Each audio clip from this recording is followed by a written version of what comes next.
Move to the front, you can't hear, I guess. Thank you to the Erie United Methodist Church for allowing us to use their fellowship hall for this meeting.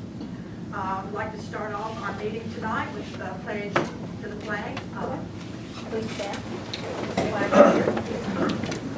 I pledge allegiance to the flag of the United States of America and to the republic for which it stands, one nation, under God, indivisible, with liberty and justice for all. Thank you. If you would please silence your phones. And there is a sign-in sheet going around. Looks like we have a good crew. We'd like to give everybody credit for that. The treasurer's report. Yep, I'm here. Leah.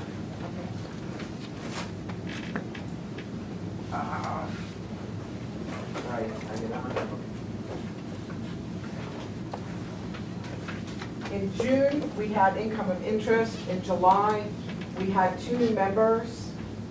One a lifetime membership, the other for 2 years. And we had some expenses of postage. So our money market account balance is $3,166.79. And we have in our CD $11,333.59. And the CD has just rolled over for 1 more year at an interest rate of 0.4%.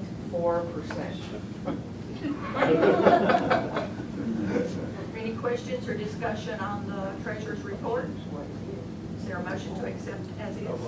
Thank you. Second. Thank you. In the minutes from last time, there was a mention of I had asked the society, since we only met twice last year, that a motion be made that no dues be charged for 2021. I could not find that there was a motion, so I am asking for a motion that no dues for 2021 if you paid in 2020. I'll make a motion. Okay, thank you, Melissa. Second? I'll second. In favor? Aye. Okay. The dues are $10 per year per household, or $50 per lifetime membership per household. Speaking of the newsletter, did everybody get their newsletter that's a member? And if not, we need to get you signed up, and Melissa can take care of that for you.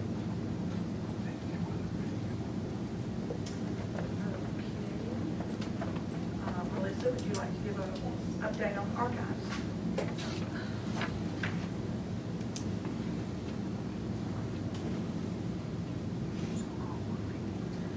First on the minutes or the newsletter, yeah, if you're not receiving it, please get with me and I can get you on our email list if you're a member.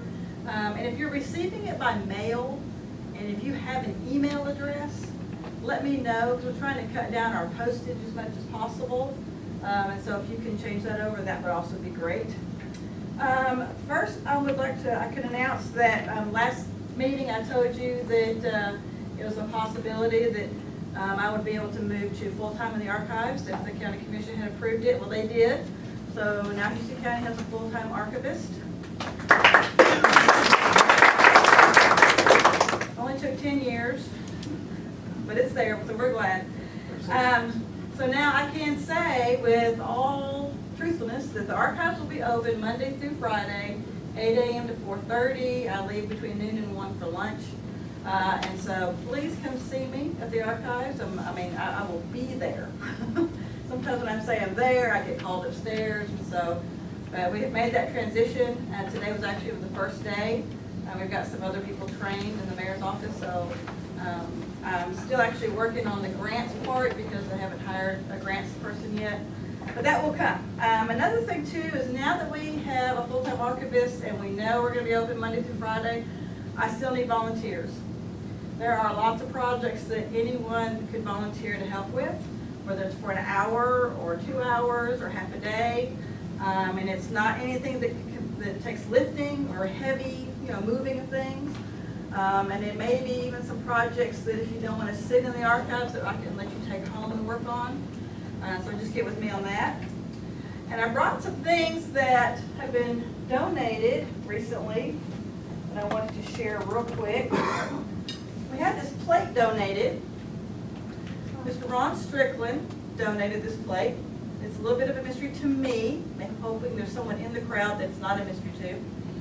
It says West Liberty Methodist Church 80th anniversary 1877 to 1957. He seemed to think that this church was on Montgomery Bell State Park. I don't think that that's quite true. On the back it says the West Liberty Methodist Church emerged from a revival held in the old Cumberland Presbyterian Church by Jacob Stratton and his sister Maria, and over 100 persons were converted. In 1877, Daniel Kiefer erected the present church. Solomon Fisher was the first class leader, succeeded 10 years later by Milton Mayer. A basement and vestibule were added in 1921. Gradually, other improvements have been added, including the communion railing and benches donated by Reverend McGee's parents. So if anyone knows the location of this church, Ron Strickland said he bought Betty Morrison's house and this was in it. So if anybody knows Betty Morrison and wonders where this would be located. So that's the first thing I wanted to show you. Secondly, a few months ago I had the privilege and honor of speaking at the Tennessee State DAR Convention. And as a gift, they gave me a 2-volume set of books. They both look like this. But they are going to be in the archives for anyone to see. And they are the legacies of our great-great-grandmother's early Tennessee women. And it's a 2-volume set, so if you think you might have female ancestors that might be in here, you're welcome to look at it. I'll put it over on the chairs or something for people to look at. But we're going to put these in the archives for that. Lastly, and what I'm kind of really excited about, Saturday I was asked to be a special guest at the Old Reynoldsburg DAR anniversary celebration. It was their 50th anniversary as a DAR group. And they gave me a brick. This brick is 208 years old. It came from the Reynoldsburg courthouse. It was once in Humphreys County. I do not know the entire history of the city of Reynoldsburg. I got a little bit of it on Saturday. But the reason that this is significant that they gave one to Houston County is because the courthouse was built in 1813 and it burned in 1929. So from 1813 to 1871, if you had ancestors that lived in that part of the county that was Humphreys County, they would have used this courthouse as their main courthouse. So this, like I said, this brick was handmade and used in the courthouse. So they gave us one to put in the archives. And that's really all I have. Like I said, come see me in the archives. And like I always say, don't forget to donate your items to the archives. Don't throw it away. Donate it to the archive. That's how we save our history. It was over there. Thank you, Melissa. Steve is asked to talk to us about the Stewart County Okay, Historical Society. we'll have our July meeting on July 27th, and we meet starting around 5:30. We actually start at 6 officially, but people come around 5:30. And the program's going to be a young man about 17 years old who did a diorama of Fort Henry that's on display at the Historical Society. And he's going to be talking about how he did that, and so I think it's going to be real interesting, and come by and look at it. And then also I wanted to say something about Home Place in Line Between the Lakes is having a speaker program in the month of August. Ron Tumbleson's going to do August 21st on Iron Mountain Furnace, and I'm doing August 22nd on the skirmish at Pine Bluff, which is based on the history of Dear Eliza book and the 83rd Illinois. So those two I know are happening that weekend. They got others coming up the other weekends in August. I just don't know where they are off the top of my head. So. Thank you. Just to show you how Houston County and Stewart County and Dixon County and Humphreys County all share history. I am a recipient, because I live in Van Leer, of the Dixon Post. And some of you may have seen, David Nichols posted this, I believe. This is take a cruise for just $1 in Houston County. As some of you may say, it's a dinner cruise. You get a hamburger at the Southern Air and you cruise across the river and back. But it's a really nice article. I'm going to show this to our tourism people. Let's see. Our next meeting will be Tuesday, August the 10th, 2021 at 7 p.m.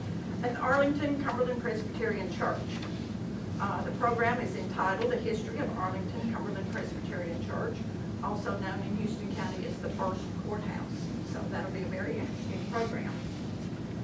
In September, Mayor Bridges has confirmed his speaking to us. The location is yet to be determined because of the possible work in the City Hall in Erin. On October the 12th, also confirmed is Jerry Wooten. He was supposed to speak to us last year. He has written a book on Johnsonville. And like I said, Tuesday, October the 12th, 2021, Jerry Wooten will be bringing his book. He's also working on a book, Old Reynoldsburg, in Humphreys County, which will be very interesting as well. The first two chapters in this has a lot of information and a lot of history. November will be archives.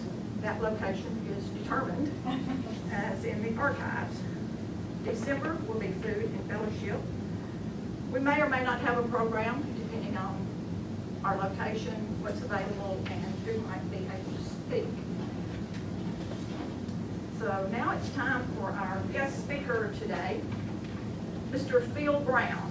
Phil will tell you a little about himself, but will not tell you his accomplishments.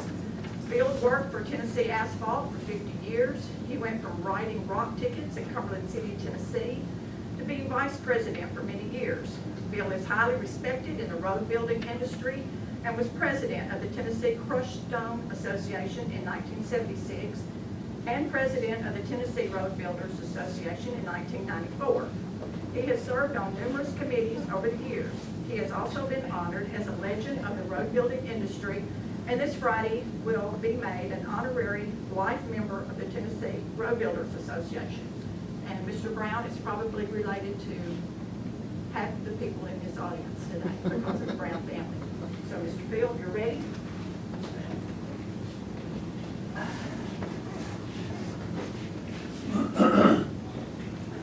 will.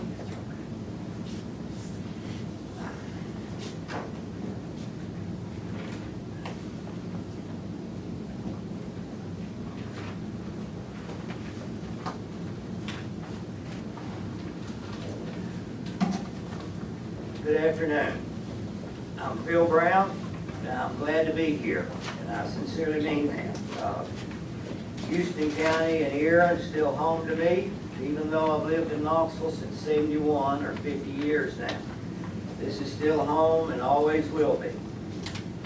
And I know half of you in here probably know me, but for those that don't, Arthur and Alice Brown were my parents. I was raised on Long Branch. Went to grammar school at Tennessee Ridge, graduated from Erin High School in '61. We were the only class, if we could turn our ring around either way, it'll say 1961, so you can think about that a minute. And the E, you know, it can go either way too, and still be an E. So. And also, I got a lot of my education on the front porch of Brown's store. And I will have to say that Clint and Greg's grandmother did her best to keep them us boys on Long Branch to make us do the right thing. I'd like to thank you for inviting me here tonight to talk about the history of Road Materials Incorporated in the Wells Creek Basin. I'm certainly not a geologist or an expert about the topic. My only claim to fame as far as the Wells Creek Basin is concerned, I was working at the Cumberland City Quarry when Vanderbilt University did their study in the mid-60s. They had a geologist named Herb Tiedemann who moved to Erin and spent a year or so here studying this geologic happening. Herb and the Vanderbilt Geology Department spent lots of time in the quarry and the surrounding area. And one of the main things I remember about that, the geology department at Vanderbilt would call us, and I got to answer the phone, and they could only come to visit us or go down in the hole the days that we weren't working or hauling out of there or dynamiting or whatever.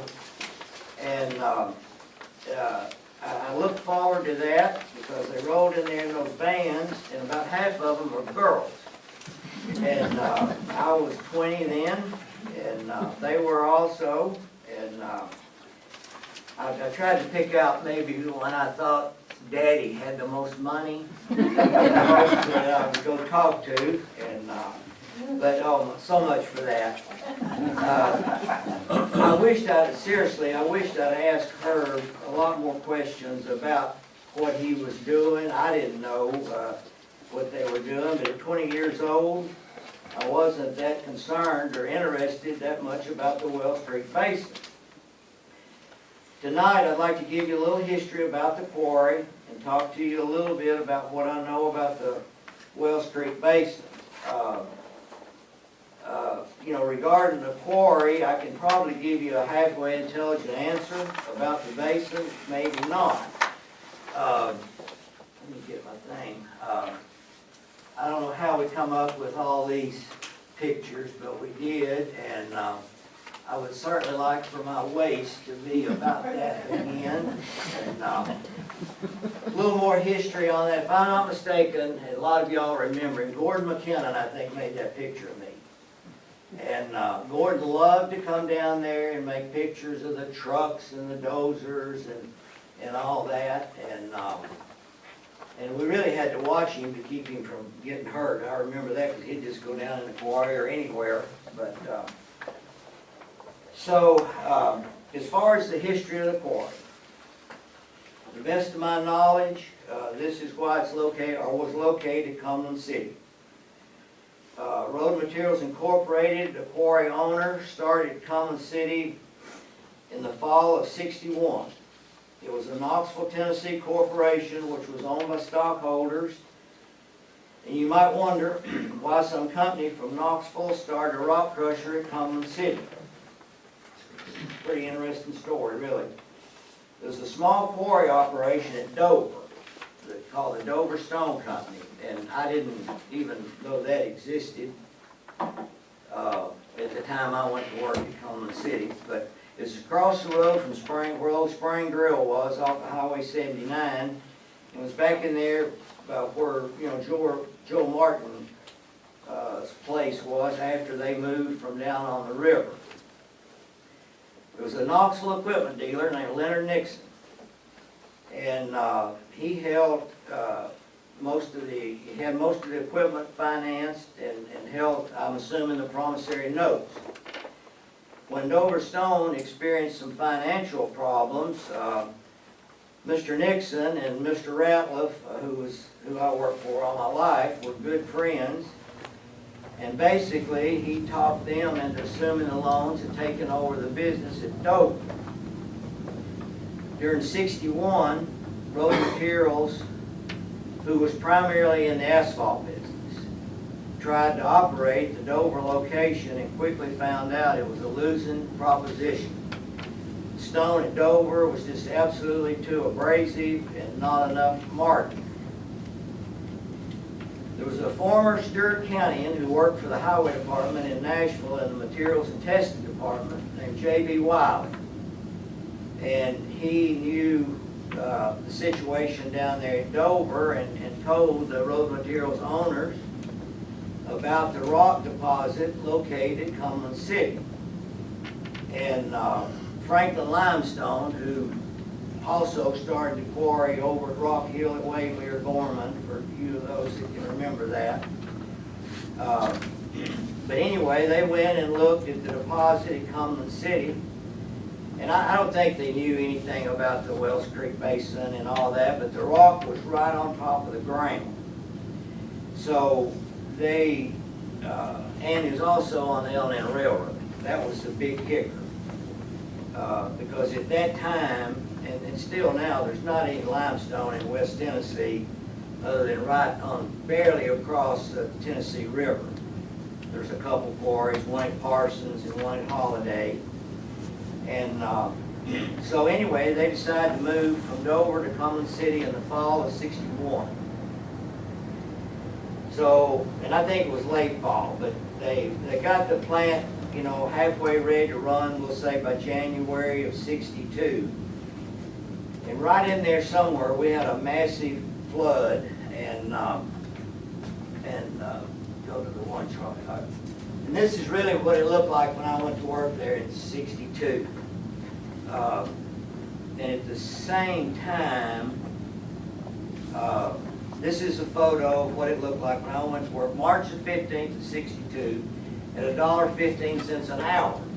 And I don't know why, but I've always been proud of that for some reason. I was tickled to death to have a job. I really was. But anyway, it was flooding. And there's the little scale house that I went to work in. And that's where we weighed the trucks. And the road came out through here. And you can see this is a hill here. And, you know, in later years, all of this was in the quarry. And that's the boom of the shovel sticking up. I assume that they walked out of the hole because the hole was full of water. And of course, the only way to get in here, well, when it got down to about there, you could come through here in a truck. As a matter of fact, the first day I come down there to talk to them about going to work there, I rode in the rear end of Liston Lewis's pickup truck. And but the hole was started right back in here by Franklin limestone, and it was very, you know, the size of this building maybe, very, very small, barely. But they had crushed some rock there and had it piled up on the hill back up here behind where our shop was. Water at this time, now the water was down some here, but before this, it actually got up in about there in that office, the scale house. Water covered 149 at Third Bridge and was up in the old Lockhart Chapel Church. If I remember correctly, we were able to get into the quarry around April the 1st to actually start crushing rock. And, you know, in all honesty, I didn't know it at the time, but we didn't have a whole lot to work with. I mean, they believed in, I guess, crawling before you walk. And I didn't know that because I thought I was really working for a huge outfit and all this. But we started out with, we could crush about, 800 ton a day, maybe.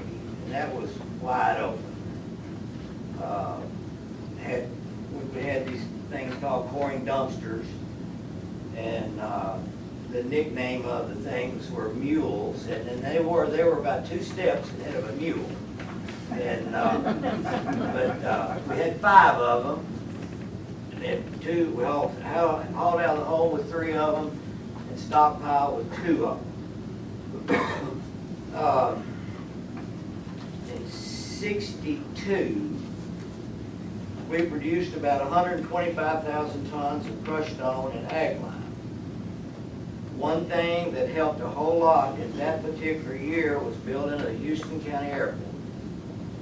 We had several tons of base stone. Our main product then was agricultural lime that we shipped by rail to West Tennessee.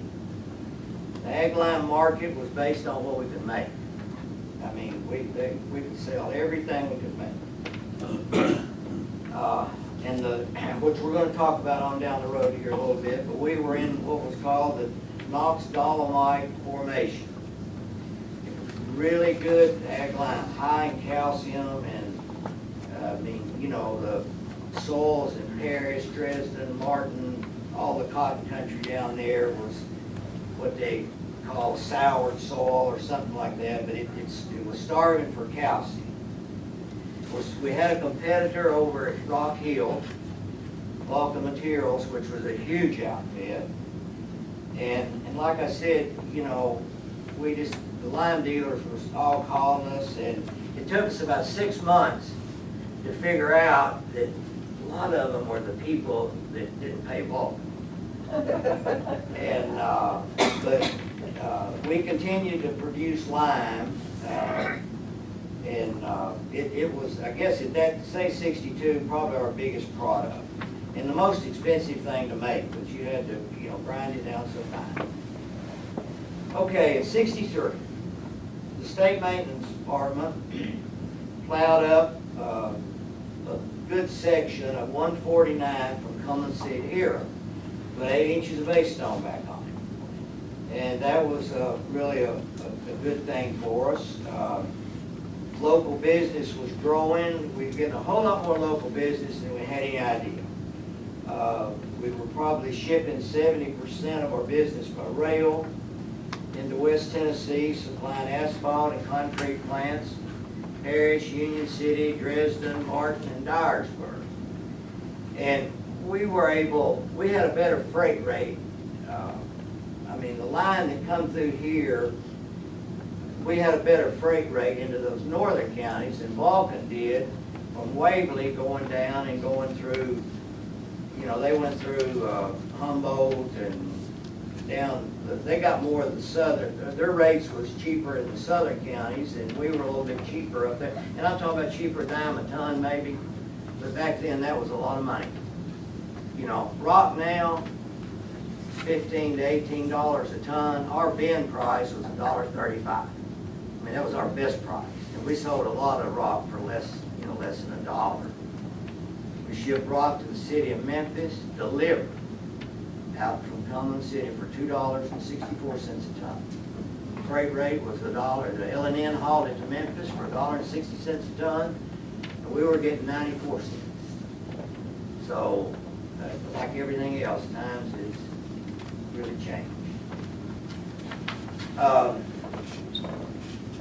The early years, we had a lot of accidents. Thankfully, the good Lord, nobody ever got killed down there, and we actually operated, and I'm getting ahead of myself, for 24 years.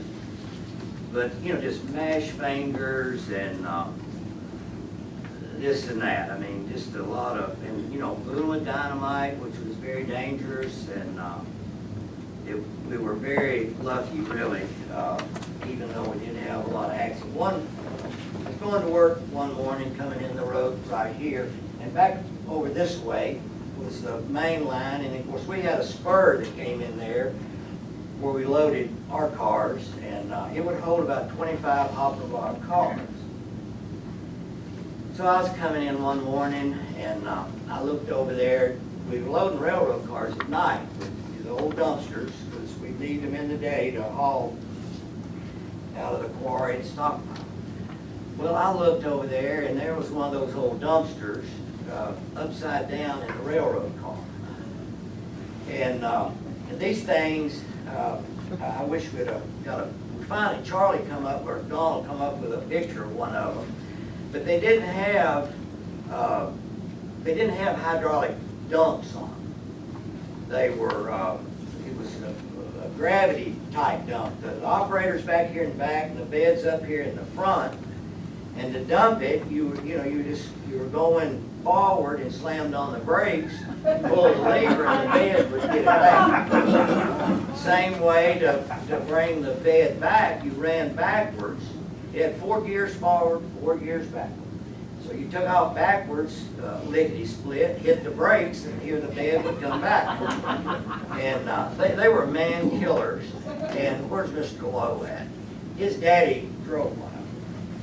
But when either way, when the bed went up or come back, either one, I mean, it raised you out of the seat about that far, you know. And but anyway, here's this dumpster over there in the car, and I got in the office there, and somebody had left a note I need to call Dr. Luton.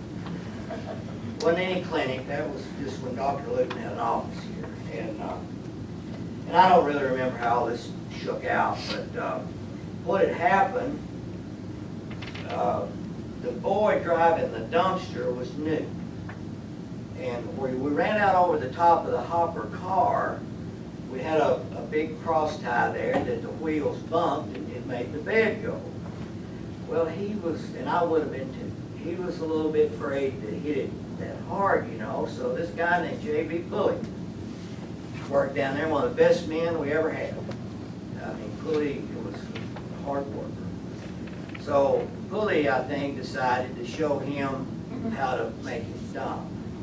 And no doubt they hit that cross tie going too fast.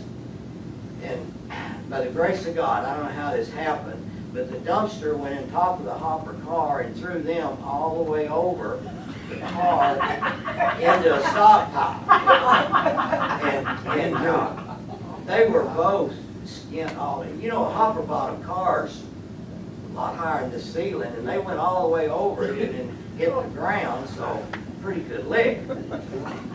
Well, apparently Sid Reynolds, the new guy, he was skinned all over and hurting, and Pulley walking. I'll take you to the doctor. And I remember Pulley had a 59 green shoulder. So Pulley loads him up, and they come over here, I don't know, 12 o'clock or 1 o'clock in the morning, calls Dr. Luton at home. Dr. Luton comes down there, and of course, Pulley goes, "Oh, I'm fine, just take care of Sid." So Dr. Luton starts patching on Sid, and he notices that Pulley keeps feeling of his neck. And so Dr. Luton asked him, said, "Pulley, you sure that there's nothing wrong with you?" And he said, "Well, my neck feels a little funny." So apparently Dr. Luton felt of his neck and determined there's something bad wrong. So they called Wiseman Funeral Home, and he got an ambulance. I mean, that's how you went to the hospital in a hearse. So anyway, they took Pulley to Vanderbilt. Pulley's neck was broken, and I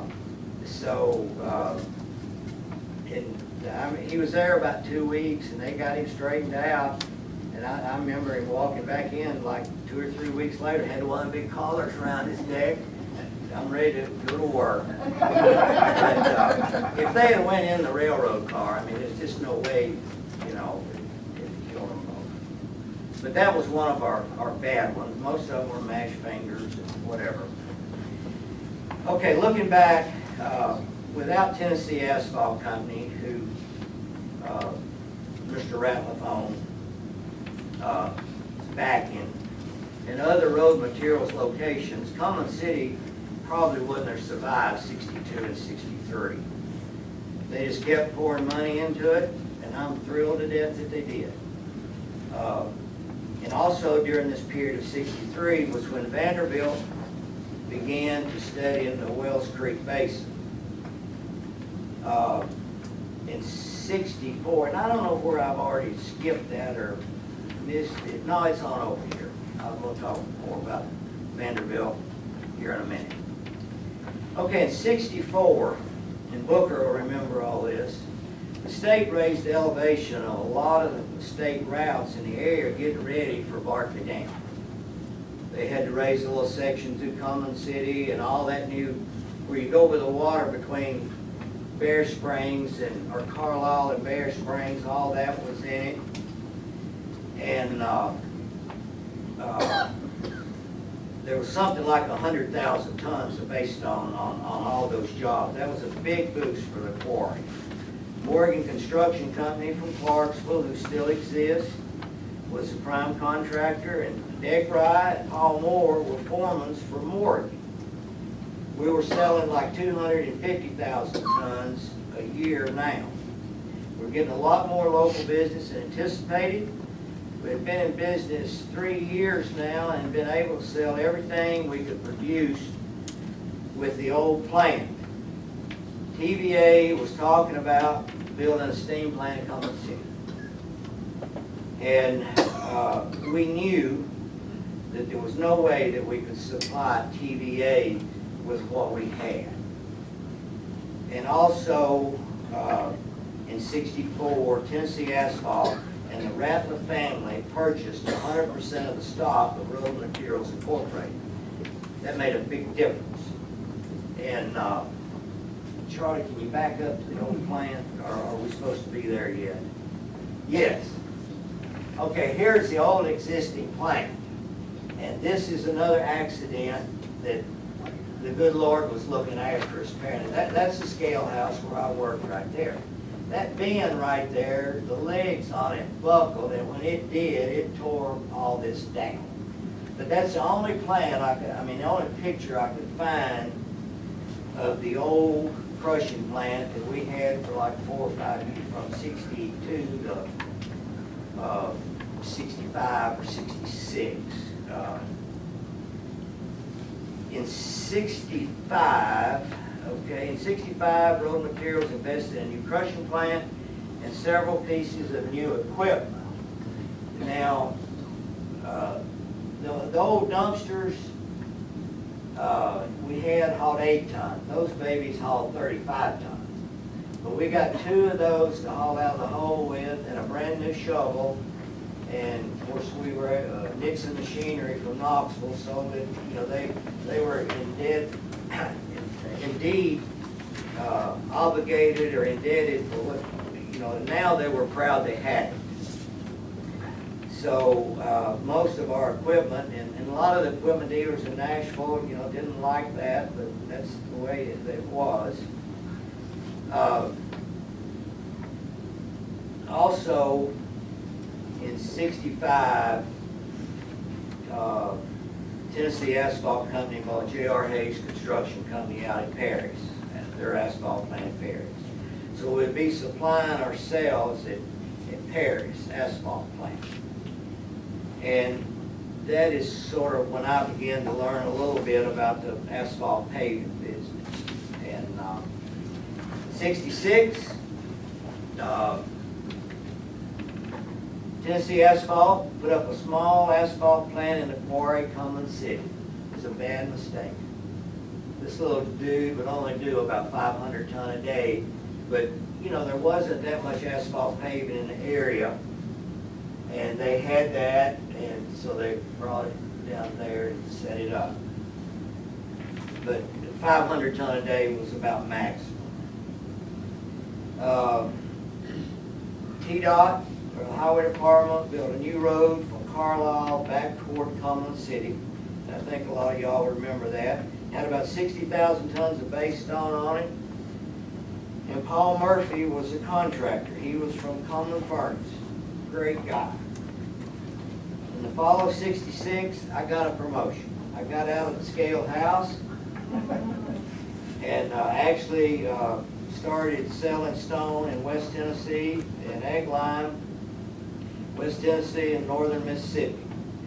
Now, one kind of funny thing about that,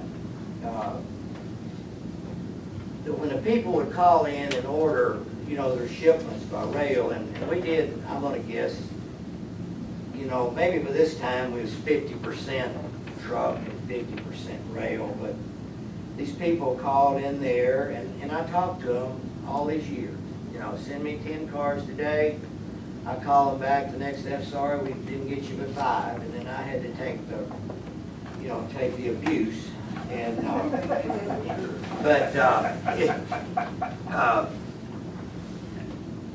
I picture it in my mind what all these people look like. And boy, I got some surprises.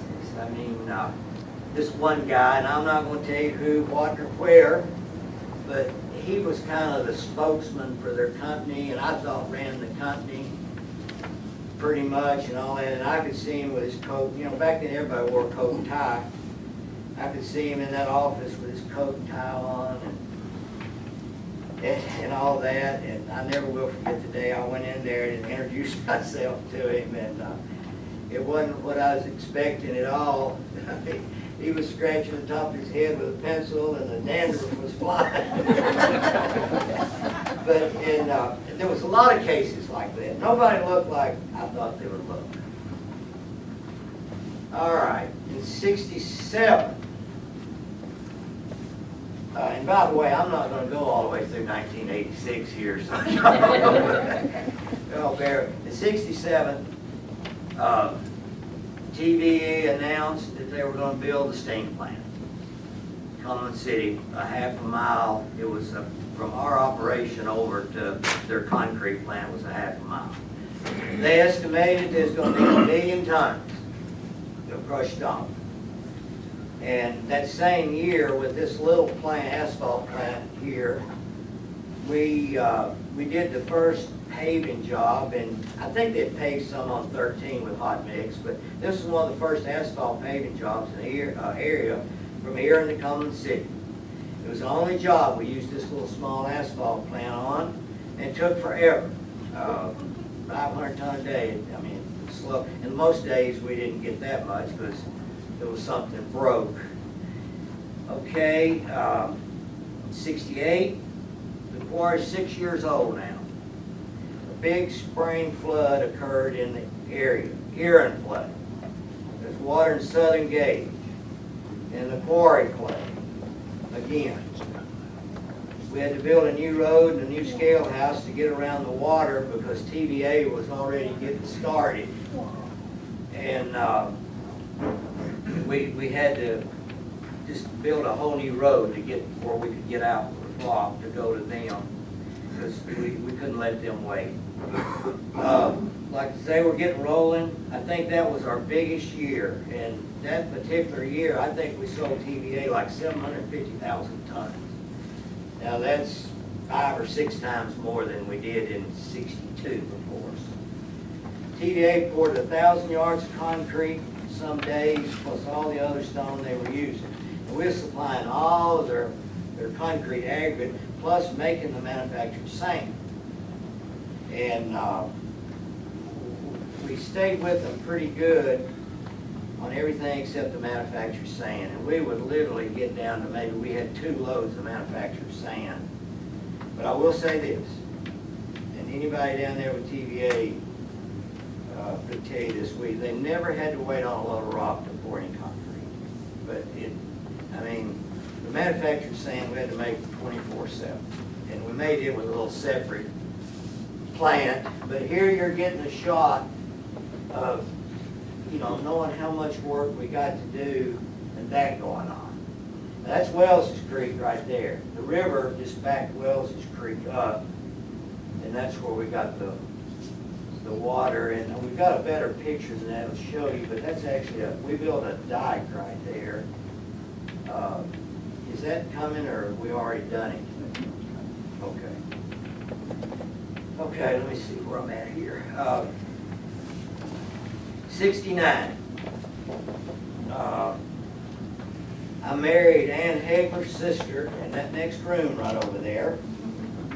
And the company actually wanted me to move down to Paris, Tennessee, so I'd sort of be in the middle, or, you know, West Tennessee, and I wouldn't have to drive so much every day. But most days I was coming to Cumberland City. TVA is still keeping us busy, as well as all the other business we were doing with our West Tennessee customers. Then, about that time, this is Charlie, or Mr. Bateman's, got a new asphalt plant. That was by far not a new asphalt plant, but it would run about 1,500 tons a day, and it was much of an improvement, of course, to the old plant. And they bought that down in New Orleans, and it, you know, been down there on the coast, and we had to do a lot of work to it, but it was a pretty good asphalt plant. And of course today they're so modern, and the dryers right there, and way back in the old days, turn the diesel fuel on, we had a 5-gallon bucket right there that had a mop in it. We lit the mop and stuck it up in the dryer and turned the fuel off. And in a minute she'd go whoa, you know, and but she lit. That's the way you lit a dryer. Today, I mean, you don't even, these new asphalt, you don't even hear the dryer running. I mean, it's all started, you know, it's a lot different.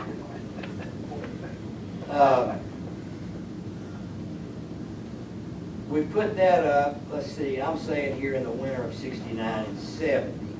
And then like the next year, we paved with hot mix from Crossroads to the Dixon County line. And that was like one of the first jobs that we did with this plant.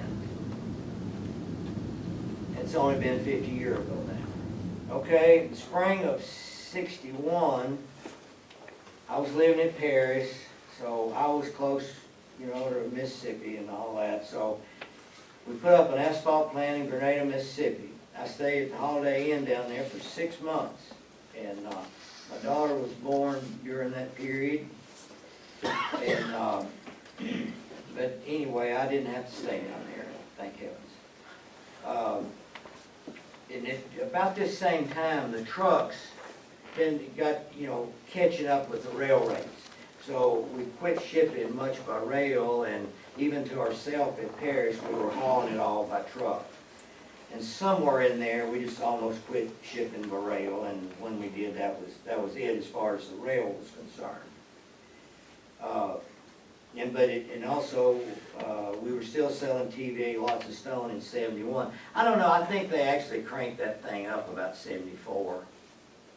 I'm not sure of that, but it was way along in 71. Okay, from 72 to 75, we resurfaced several routes from this Cumberland City asphalt plant. The state was widened in 79 between Dover and Paris Landing, and we did quite a bit of that. And the quarry business was slowing down due to the completion of the steam plant. And I'm going to take a big jump now. And I moved, I left this out, the fall of 71, after I went to Mississippi, they moved me to Knox. So, from 75 to 86, and I know that's a long period of time, we continued to operate and did a lot of resurfacing work and some new, the road from Cumberland City to Clarksville was built, and but the asphalt plant was making it worthwhile to keep the quarry. If you didn't have the quarry, the asphalt plant was no good. So, the asphalt plant, in other words, it was making money. So we kept hanging in there with the quarry.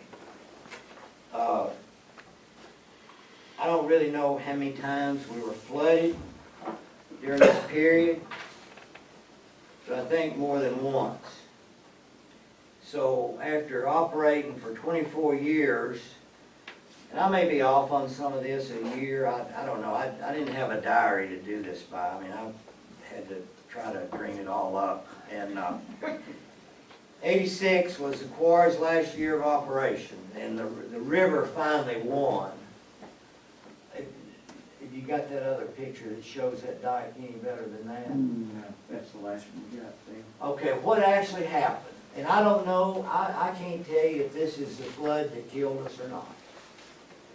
But this dike we built, we threw it up there with a drag line, and the dirt all come out of this area here. And the water got high enough here that it came over, and somewhere right in here, it cut that dike in two. Well, when it did that, it didn't take, it didn't take half a day till this thing was full. But the problem, it took all that dirt out of that dike in there with it. So we figured that, we might have 20 foot of dirt in the bottom of the hole. And it just wasn't worthwhile to, and we knew we was losing the asphalt plant, but it just wasn't worthwhile to try to pump that thing out. And it took, it took probably 2 months maybe to pump that. Pumping like 3 8-inch line, pumping 24 inches of water. But it took a long time, but we was going to have, in a later picture you can see a little bit more about the size of it. But, to try to go in there and get all that dirt out, we gave up. The river finally won, bottom line. It's been gone for 35 years, which is really hard for me to believe. And I really like that place. I hated to see it go, because that's where I'd started, and I don't know. I like that place. And during my whole career, I'd rather be around a rock crusher than an asphalt plant, in all honesty, because I like to watch them crush rock. And one other little thing, tidbit, I'm going to throw in here about the quarry. And like I said, I was 20-year-old. It's a great place to park. I had the key to the gate. So, You know, Herkendahl couldn't pull in behind me somewhere and turn his blue light on. All right, we better, we're going downhill quick. Now I want to talk to you a little bit about the Wells Creek Basin. And I know it's dark and you probably can't see. Okay, when I hear, back up a little bit. You can see what the dike looked like a whole lot better there. That's Wells Creek. You know, it come behind us and the river's down here. But the river, you know, when it got up, it backed that. And of course, that bottom over there flooded. We was just kind of sitting on a hump here, to be honest with you. And the quarry, now this is, well, let's see. There's the that's the asphalt plant that we put up. So this was about 70. So there's a lot more rock come out of there in the next 16 years. And, you know, most of the hole come back this way. I mean, that's a good portion of it, but a lot of it came back this way also. But when that dike come into right there, I mean, here come, you know, it washed out an area like from here to here or whatever. It just kept coming and filled us up with dirt. But that's a good aerial view, to be honest with you, of that does show all. That was a jaw crusher. This was a surge pile, and you come out of here and went to here and all here. And the guy from the Clarksville Leaf Chronicle made that picture. We didn't ask him to or anything. He just come down there one day and said, "I've got a aerial view photo of your operation here," and I was glad to get it. That's still the little asphalt plant that I talked about. They were only running about 500 ton a day. Okay, for the Wells Creek Basin, I've certainly said that I'm no authority, especially what happened some 500 million years ago. I was working at the quarry when Vanderbilt made their study in the mid-60s. Until I read some of the information I have now, we always thought, or what we heard, that Vanderbilt was paying for all this. But in reading some of the information that I've read since, NASA was paying Vanderbilt to do this and giving them unlimited amounts of money to do the research on this crater, because the crater was similar to the craters on the moon that supposedly was created by meteorites also. So NASA was getting ready to go to the moon. And this craters was like craters on the moon. As you know, they landed on the moon about 5 years later in '69. The big controversy about what happened all those years ago was whether a meteorite fell and created this upside down rock or a volcanic explosion did this. Now, and I'm leaving my notes here again, anywhere in this area, go to Southern Air, you know, look on the right as you go through Stewart there, in Clarksville, Dixon, Nashville, everywhere, the rock is laying horizontal. And that makes it a whole lot easier to shoot, and you can get a level floor.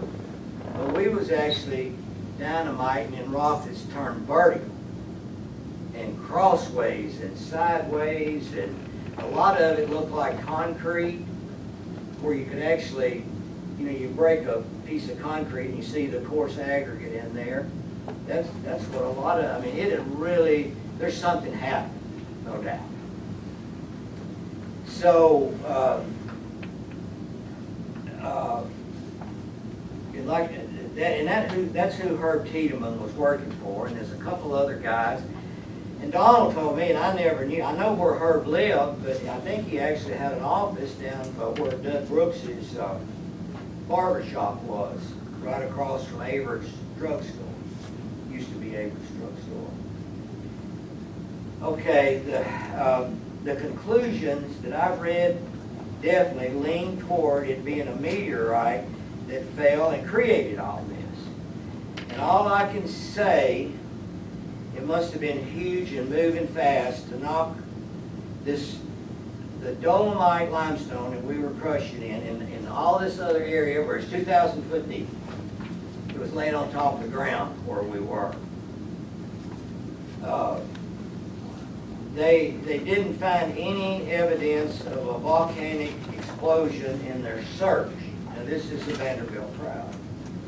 Nor did they find a meteorite. But the theory is that it was moving so hot and fast enough toward the earth that it exploded and disintegrated when it hit the ground. Now I always thought it hit over here and knocked the rock up over here or create the basin, but in reading this, apparently it penetrated the earth like 2,000 feet. Now you think about that big a thing and going, and then exploding. And that's when it blew the rock to the top. It's not that it hit here and knocked it up here. It actually went underground and exploded. The general interpretation, and I'm reading from somebody else's stuff here, but I thought this was interesting.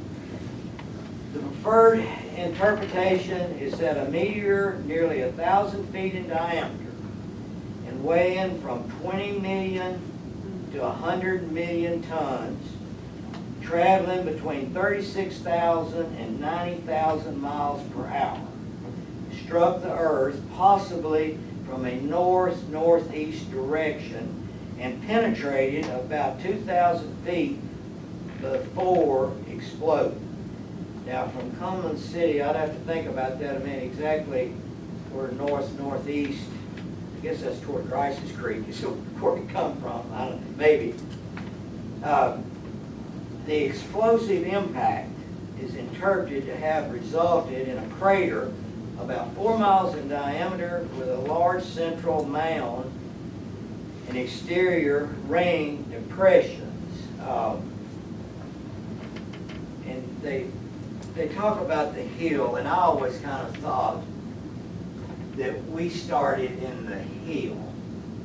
But what I've read, they're talking about the hill area is over there, come in from the old Hollister place, and y'all know where that's at, where Phyllis Rye lived, and there was a quarry, a little quarry started back in there, and Donald's told me that's where he's found most of the shatter cones and stuff that's evidence of this happening.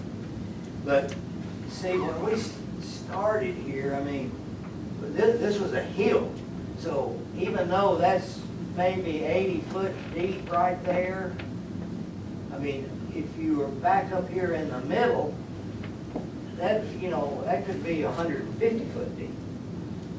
The further we went, it's kind of like a football. It fell off, as you can see. I mean, you know, it's coming downhill. And of course, unfortunately, it was coming downhill going toward the dike. And of course, we were driving here, but we made some mistakes about crushing some of this. This area here was all shale. And really, our prettiest face was down, this face right down through here, but we couldn't do anything there because the crushing plant was sitting on top of it. But that was pooched up, definitely. And we'd have to strip. I mean, out here, well, you can see, I mean, we didn't have, the rock was just right on top of the ground, but it was dropping off. And of course, the further you dropped off, even down, you know, any direction you drop off, you're going toward water, because you can see the tree line there. That's a lot lower elevation than, you know, over in here.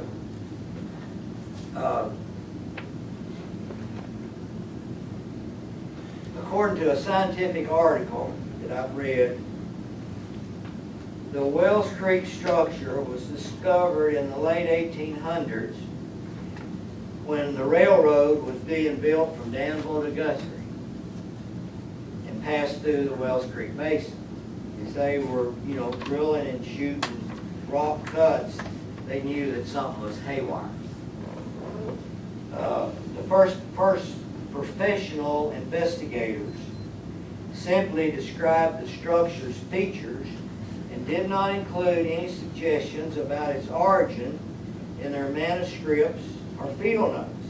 They noted the area's strange twisted rocks and tilted bedding planes which stood out in stark contrast to the region's usual horizontal formations.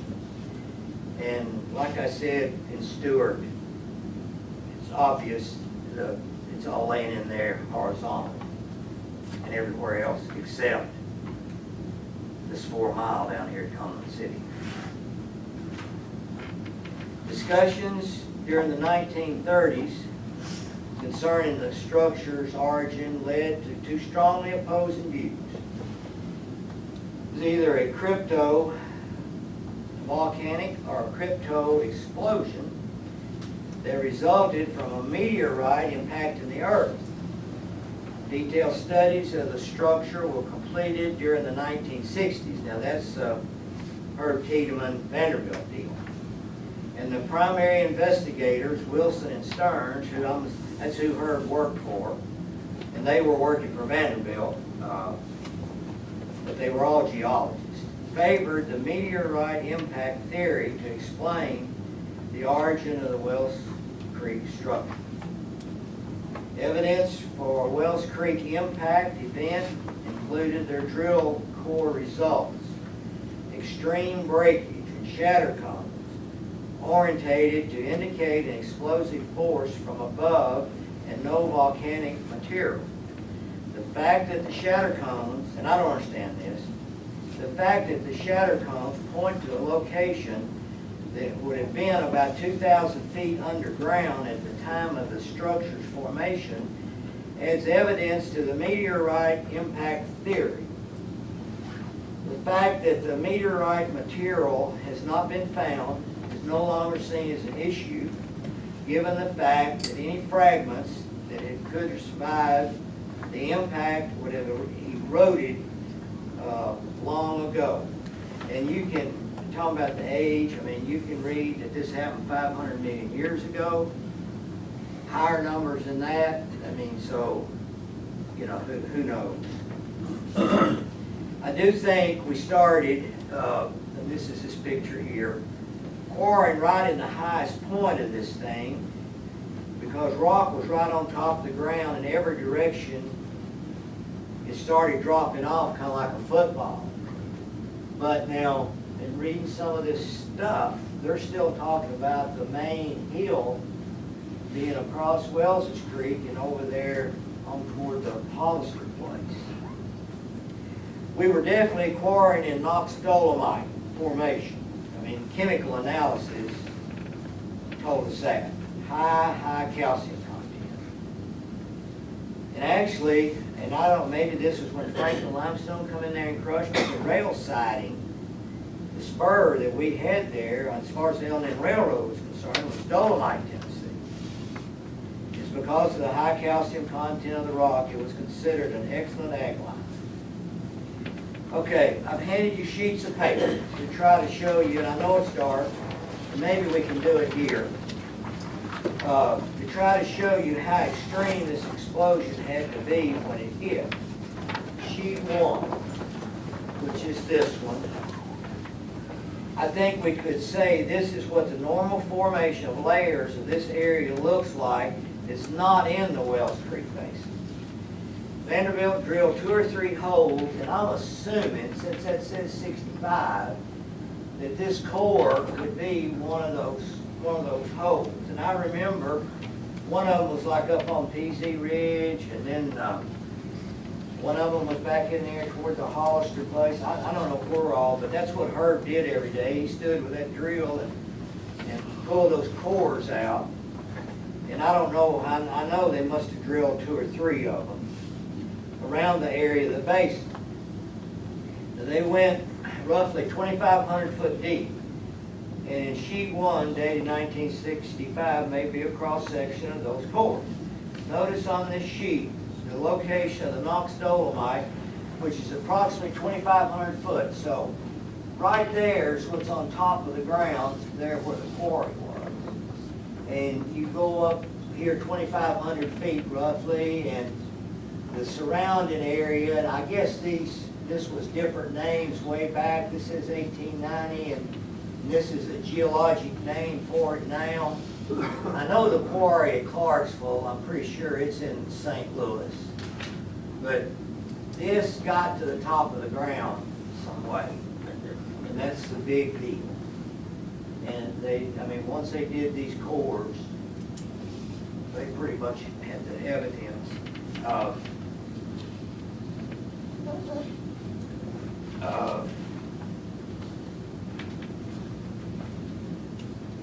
Vanderbilt down 2,500 feet, dated 19, maybe a cross section.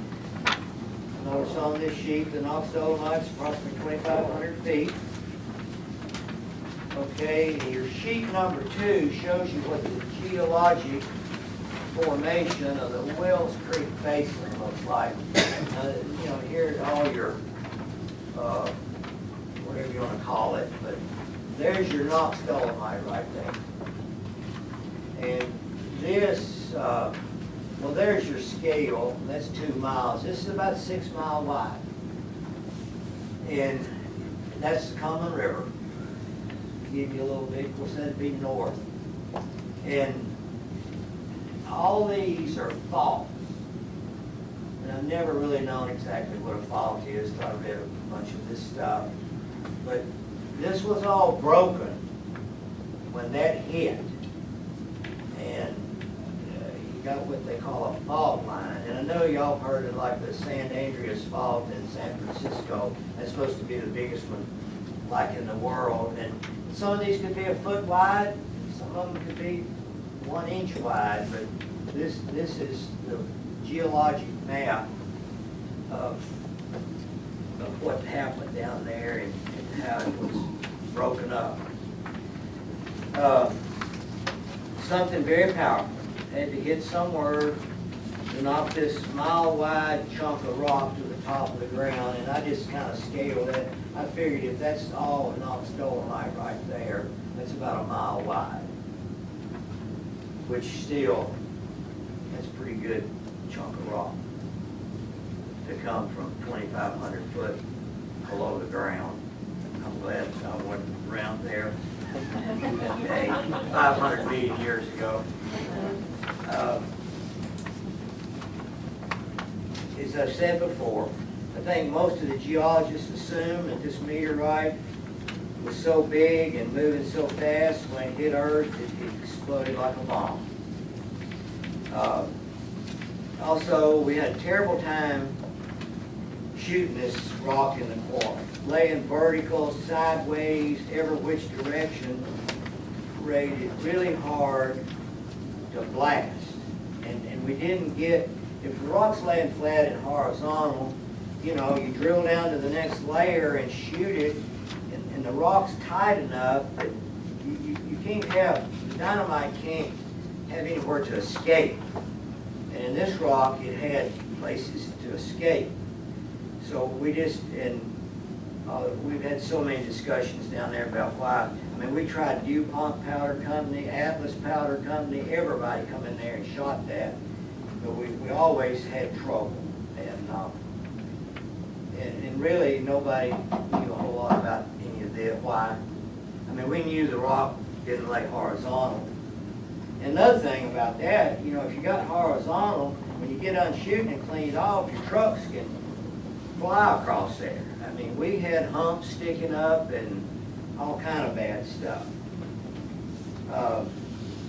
We had a lot of large boulders. If you got the picture where we're standing down there in the hole, can you go back again? The 3 of us. Yeah.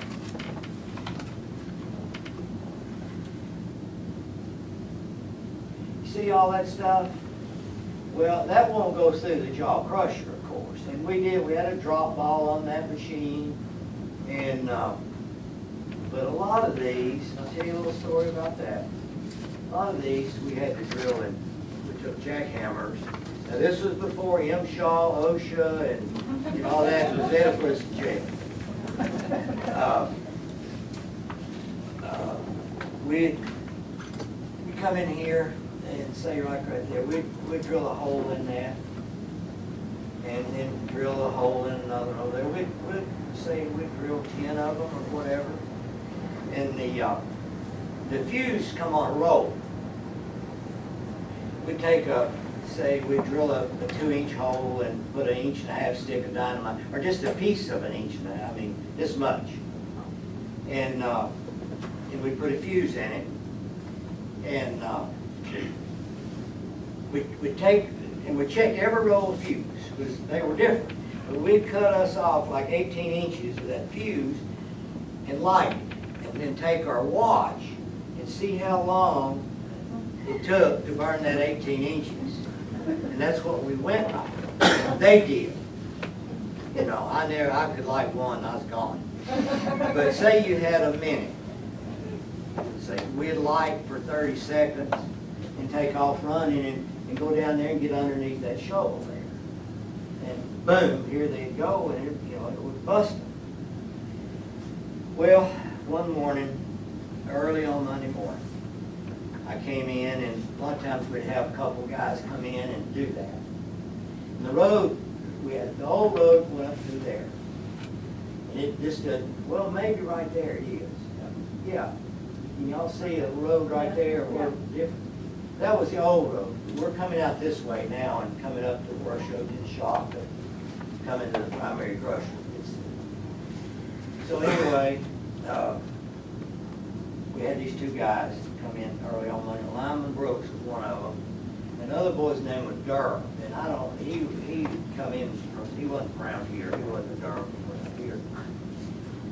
But I pull up down there, and Lyman Brooks is running out of down the road there, and he told me, he said, Brown said, you know, a stick of dynamites went off on Durham. And I said, well, we got to go down there and see him. He said, I'm not going. And I didn't want to, because I was seriously, I was expecting to see a leg over here and an arm over here.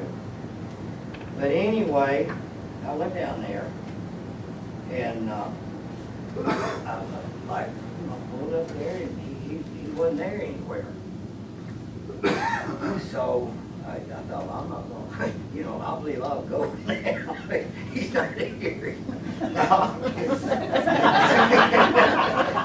But anyway, I stood there a minute, and I looked, and there's poor old Durham crippling up that road right there. I never was glad to see anybody in all my life. He actually had a broken leg. He was dragged, he had a broken leg, but that's how he survived that, I have no idea.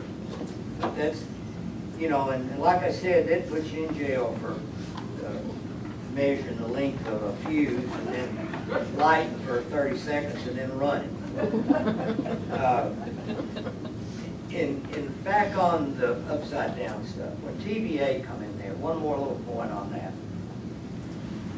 I think they thought that they had horizontal rock to set that stick down. And of course, they started excavating. Let me tell you, I watched that thing built from the bottom to the top. There's more of that thing underground than there is on top of the ground. They went way down. It goes way down there. And but they didn't have that horizontal. They had stuff like turned this way, and then you'd have dirt, you know, down. They had mud, what we call mud cut. But they'd go in there, and I mean, they'd get down there with picks and shovels and literally clean every speck of that dirt out of there, take water, high pressure water, wash it, and then they poured it full of concrete. So that's one reason. I mean, the concrete way overrun. I mean, they just poured, they had they hauled they had their own mixing plant, they hauled their concrete in little four-yard trucks. And they dumped it. They didn't have, they mixed it. They had a transit mix plant. And man, they'd back up there and pour concrete half the night in one hole, just one truckload after another. But they brought up to existing grade. I mean, they had either concrete or rock. You know, it's setting on solid for sure. So, I guess to conclude my remarks tonight, I'll reiterate, I'm no geologist, and they certainly don't need my opinion to back up the results. But what I learned working with the rock at the Cumberland City Quarry, I'd have to agree with their findings. Simply put, that meteorite blew the Knox dolomite 2,000 feet to the top of the ground, and that was good for quarrying because we had very little stripping to do to get to the rock. I'm not sure what all it messed up 5 million years ago, but it was really a blessing to our rock crushing business because no stripping. And, you know, a lot of quarries move 80 foot to get to the dirt, you know, I mean, you'll get to the rock. I'd like to thank Mr. and Miss Bateman for helping me set all this up. I also got 2 free breakfasts at their house. I'm not leaving till later on in the morning too, Charlie.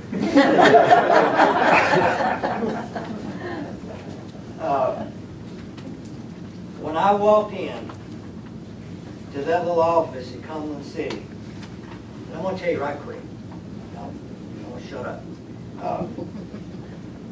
how that happened. I lived out on Long Range. The man that was manager down there lived with Miss Hessie Richardson here at the park. And his name was Ledbetter. And he talked to Arthur Reynolds needing somebody to work in the scale house. And I did work in the scale house, but I did a lot of other stuff too. But anyway, Dad had 2 beagle hounds for sale. Well, it may have more than that. I don't know how many we had, but Ledbetter wanted these 2 beagle hounds, and I didn't know that he had talked to Arthur Reynolds.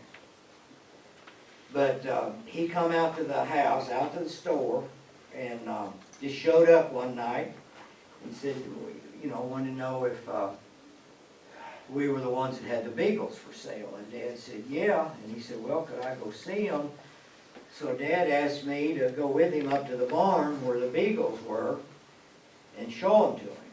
So I showed them to him. We was walking back down to the store, and he told me, he said, you know, I'm looking for somebody to work in the scale house. Get down there and come and see. I'd heard about the thing starting down there. Would I be interested? And I didn't know. I was out of high school. You know, I didn't want to work at the shirt factory. I mean, I didn't know what I was going to do. And but that was right down my line. I'd ride over Waverly with the Houston County Highway Department truck drivers to that rock quarry at Gorman, and I liked that. So I said, yeah, I'd be interested. And he said, well, I'll call you Thursday. And he did, and asked me to come in on Friday morning. So I put on clean breeches and shined my shoes, and went down there, and he hired me. And from that day on, he didn't have a son. He had 2 girls. But he pushed me a lot. And as a matter of fact, it was his idea to let me go from there to start selling rock. And he was a big help to me. And he was an older man. I moved to Knoxville in '71, and he retired about '75. So, you know, at the time he was at Cumberland City, he was up, you know, middle 50s anyway. But that's how all that happened. But when I walked in down there that morning in March of '62, had no idea that I'd worked there for the same company and the same family for the next 50 years. I actually emptied out my desk in 2012.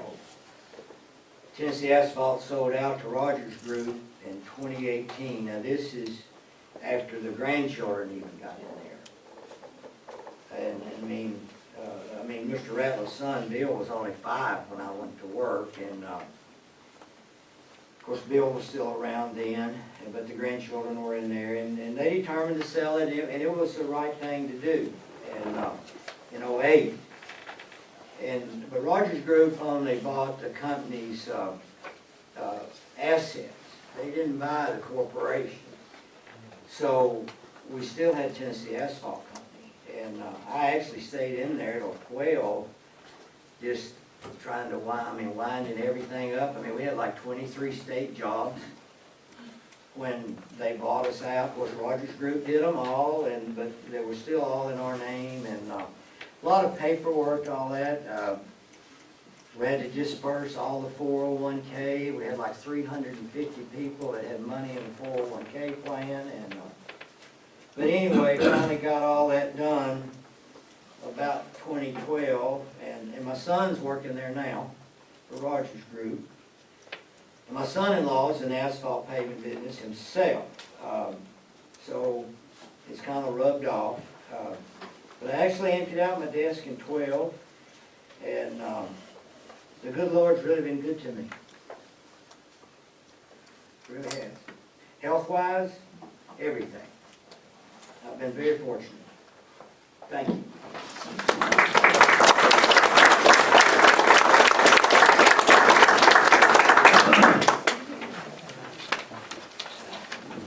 Thank you, Mr. Brown, for your presentation. Oh, The history of Cumberland City Rock Quarry and the comments on the Vanderbilt Study on the Wells Creek Basin. Are there any questions for Mr. Brown?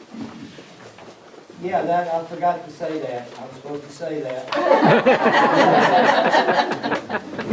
And like I said, about the quarry, I can give you a pretty intelligent answer. I'm not so sure on the Wells Creek Basin, but I hope y'all learned a little something about that. And I mean, there's no doubt that something happened down there big time. Because that rock just didn't jump up there, and it was blown up there. Is there a motion to adjourn?